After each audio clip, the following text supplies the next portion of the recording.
आप सभी लोगों का एसएसएम शारदा आईएएस के यूट्यूब चैनल पर स्वागत है। इस वीडियो में हम लोग अगस्त मंथ का करंट अफेयर डील करेंगे। तो अगस्त मंथ में सबसे पहले हम लोग देख रहे हैं साइंस एंड टेक्नोलॉजी का आर्टिकल देख रहे हैं।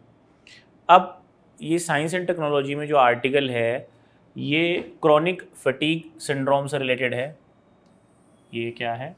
Chronic fatigue syndrome. Science and technology विज्ञान प्रौद्योगिकी का ये आर्टिकल है। अब समझने की कोशिश करेंगे, आसान है, इंग्लिश हिंदी दोनों में लिखा है।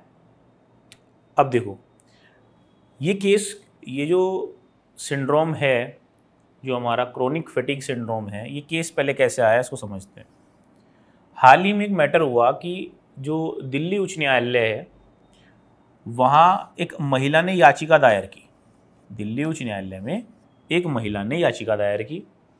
अब इस याचिका में उस महिला ने दिल्ली उच्च न्यायालय से ये अनुरोध किया, ये रिक्वेस्ट की कि उसका एक मित्र है उसको यूरोप जाने से रोक दिया जाए, यानी कि यूरोप की जो यात्रा है उसको करने से उसको रोक दिया जाए।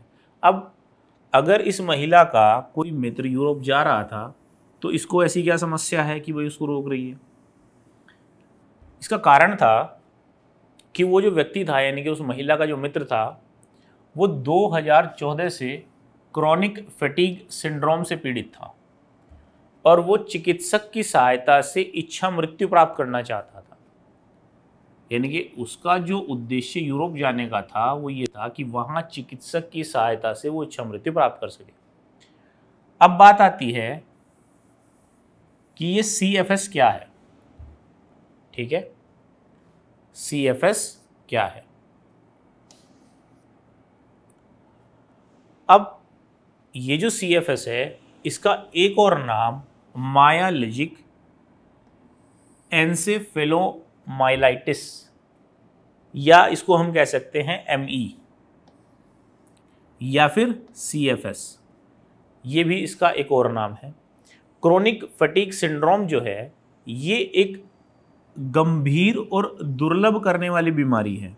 ठीक है, गंभीर बीमारी है और ये व्यक्ति को दुर्बल बना देती है, कमज़ोर बना देती है, उसको थकान महसूस होने लगती है। जो तंत्रिका तंत्र है, नसों का जो सिस्टम है बॉडी का, साथ ही प्रतिरक्षा प्रणाली और जो शरीर की एनर्जी है, जो ऊर्जा है, उस सभी को ये बीमारी प्रभावित करती है। मोटे तौर पे समझा जाए तो ये बीमारी व्यक्ति को थका देती है, उसे थकान महसूस होने लगती है, उसकी जो नसें हैं उसमें समस्याएं आने लगती हैं और जो उसकी शरीर की एनर्जी है वो घट जाती है, शरीर की ऊर्जा घट जाती है।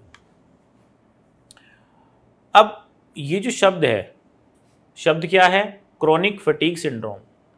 अब वैज्ञानिकों ने या जो विशेषज्ञ थे उन्होंने सुझाव दिया कि जो क्रॉनिक फटीग सिंड्रोम है, ये जो शब्द हम इस्तेमाल कर रहे हैं वो इस बीमारी की गंभीरता को कम आंकता है।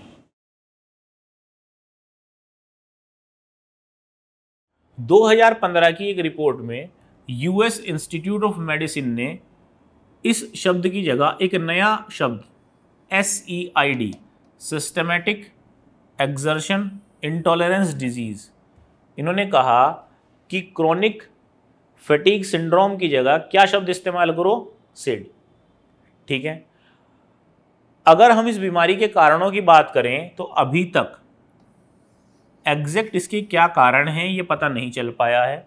हालांकि अगर संभावित कारणों की बात की जाए तो संभावित कारणों में वायरल, बैक्टीरियल संक्रमण, हार्मोनल असंतुलन और आनुवांशिक गड़बड़ी को हम शामिल कर सकते हैं। दोबारा ध्यान समझो, अगर हम कहें कि भाई इस बीमारी के होने का एग्जैक्ट क्या कारण है, वो कारण तो अभी तक पता नहीं है, लेकिन संभावित कारणों में हम वायरल, बैक्टीरियल संक्रमण, हार्मोनल असंतुलन और आनुवांशिक गड़बड़ियों को शामिल कर सकते हैं। बीमारी के लिए अगर बात करें तो इसके लिए कोई अलग से टेस्ट नहीं है, कोई विशिष्ट इसके लिए परीक्षण नहीं दिया गया है कि भाई स्पेसिफिक ये टेस्ट होगा, इसके थ्रू पता चल जाएगा। जो चिकित्सक हैं वो जो साधारण परीक्षण होते हैं, जैसे रक्त का परीक्षण, मूत्र परीक्षण, इन परीक्षणों के भरोसे ही इस बीमारी का भी पता लगाया जाता है।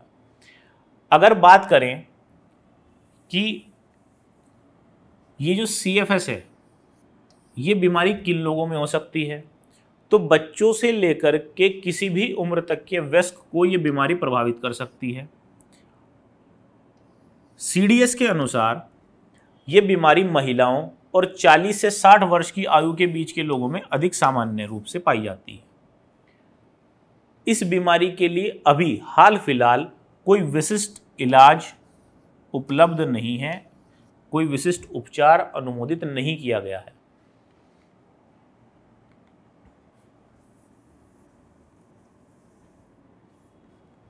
तो अगर इस आर्टिकल को प्रीलिम्स के पॉइंट ऑफ व्यू से देखा जाए तो हमें ये समझना होगा कि क्रोनिक फटीग सिंड्रोम क्या होता है, क्रोनिक फटीग सिंड्रोम के लक्षण क्या होते हैं, और क्रोनिक फटीग सिंड्रोम का हाल फिलहाल कोई उपचार उपलब्ध है या नहीं।